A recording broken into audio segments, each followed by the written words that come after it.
All right, the Pete Souza Show. We welcome Keith O'Brien, New York Times best-selling author, and of course, the author of Charlie Hustle, The Rise and Fall of Pete Rose and the Last Glory Days of Baseball.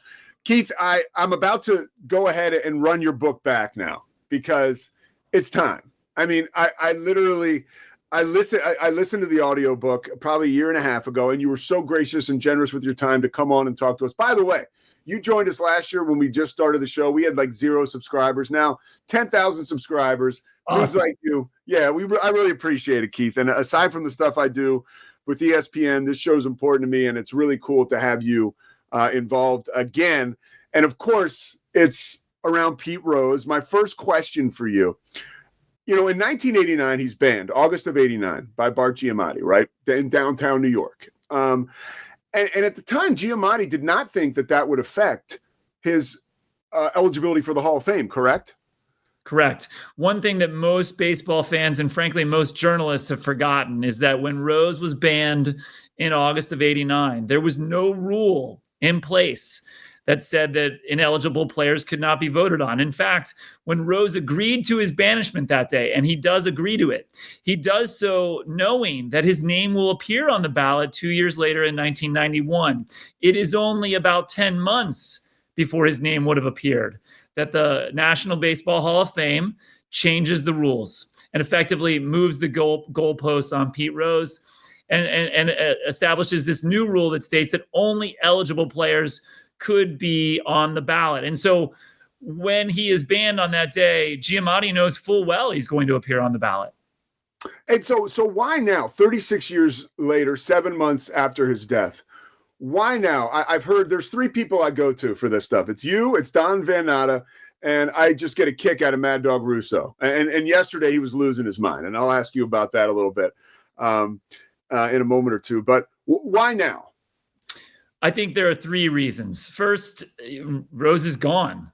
You know, Rose applied for reinstatement many times while he was alive. And I understand the frustration that his family and close friends have, knowing that this happens while he's gone. But just objectively speaking, as a journalist, you know, Rose did and said the wrong things so many times over the years that I believe it was hard for Major League Baseball to trust that he wouldn't say and do the wrong things again if he were reinstated while he was here. That's number one. Number two, you know, his family made this application for reinstatement. Specifically, his oldest child, Fawn Rose, met with Commissioner Manfred back in the winter. I interviewed Fawn Rose for my book. She is decidedly different than her dad.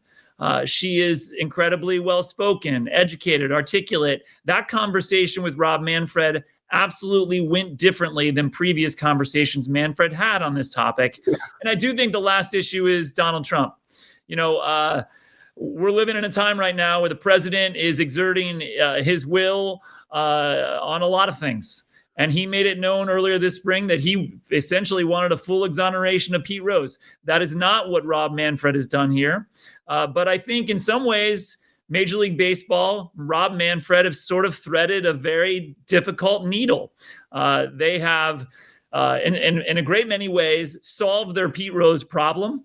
No one's going to be calling Major League Baseball anymore about Hall of Fame issues. Rob Manfred doesn't have to take those questions anymore. Those questions now go to the Hall of Fame and to the Veterans Committee that will take up Rose's candidacy in 2027, and nothing is promised. So I think in a lot of ways, baseball sort of solved a problem this week.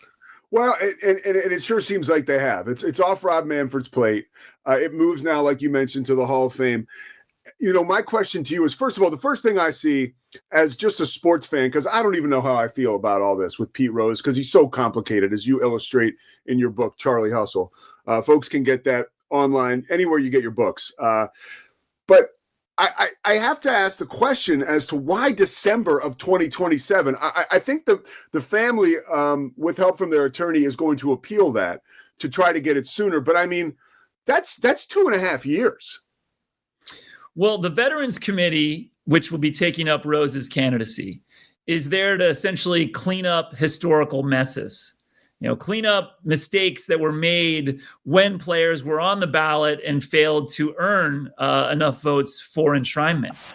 And so in order to appear in front of the Veterans Committee, you have to have not only waited your 5 years after your playing career is over, then you're 15 years, on the ballot. It's a long time. So there's no need for the Veterans Committee to meet every year or every month because it's the same pool of players. So they're meeting every 3 years, which, feels like a lifetime from now, I'm sure, for the Rose family. But that's the situation we're in. If I have one regret myself, it's that this isn't going to go in front of the Baseball Writers of America. On the day that Rose was banned, getting back to where you started, Giamatti's asked that day, what are we to do with Pete Rose when his name appears on the ballot? And Giamatti said that day that he would do nothing to change the outcome. He would do nothing to influence their votes. And he said that he looked forward, and this is his quote, he looked forward to seeing how the writers judged life and art, weighed those two things together.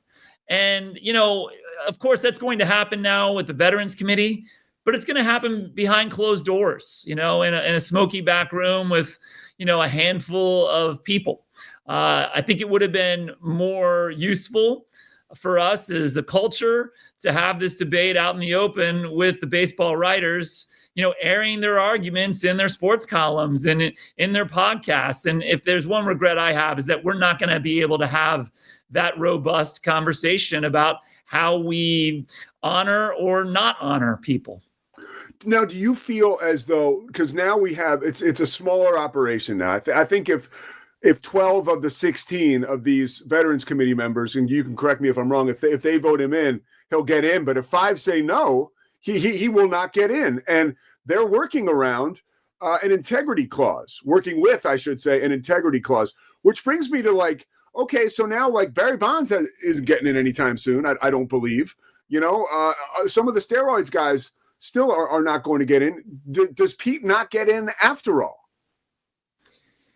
I don't want to throw cold water on a situation for Cincinnati Reds fans or Pete Rose defenders, but I do think this last hurdle is going to be enormous for Rose. I don't think it's guaranteed. In fact, I think it's unlikely. But, we'll see. 10 years ago, nobody thought this day would come. A year ago, nobody thought this day would come. And here we are.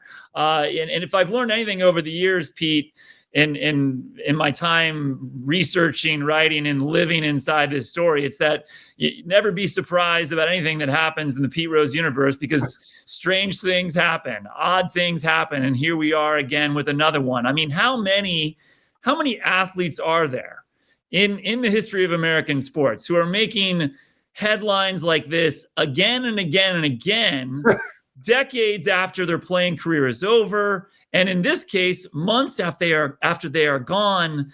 It simply doesn't happen, but it happens with Pete Rose. With Pete, what was the cover-up worse than the crime? Because that's my thing. I truly believe he kept lying about it. And even when he stopped lying, he still continued to lie a little bit. And I think in 2015, as I read in a report, I think this was ESPN, and I know you're privy to this, but the commissioner asked him, are you still betting on baseball? And he said no. And then they took a break, and his attorneys were like, dude, you got to come clean with all this stuff. And I can't imagine that the constant lying, right? That did not help him. Pete seems like he couldn't stay out of his own way.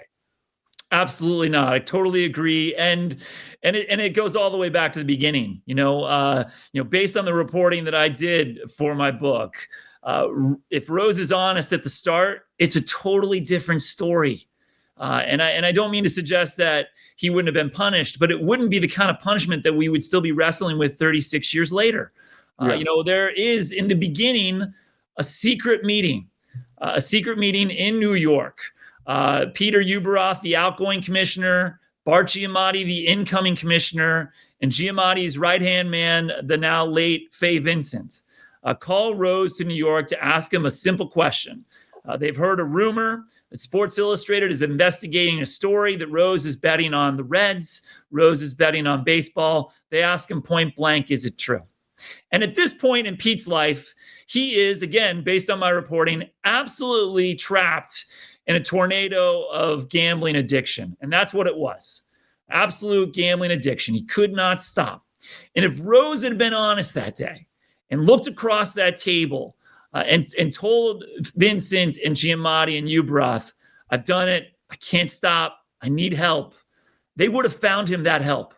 They would have done everything they could to salvage Pete Rose, because in 1989, Pete Rose wasn't a walking scandal. He was an American icon.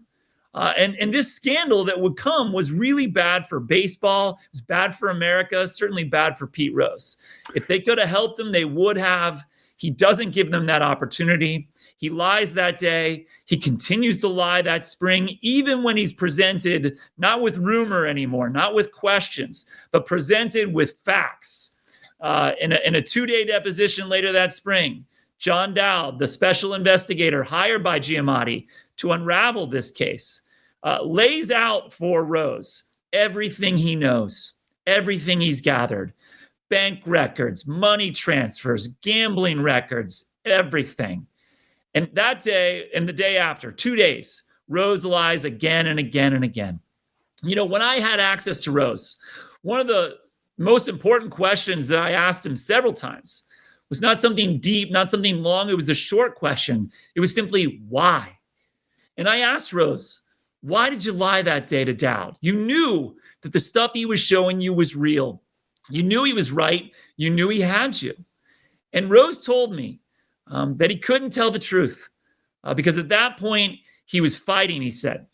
He was fighting for his life. He was fighting for his livelihood. He was fighting to pay the mortgages on his houses and knew that he could lose it all. And I just found that so haunting, you know, to think about that.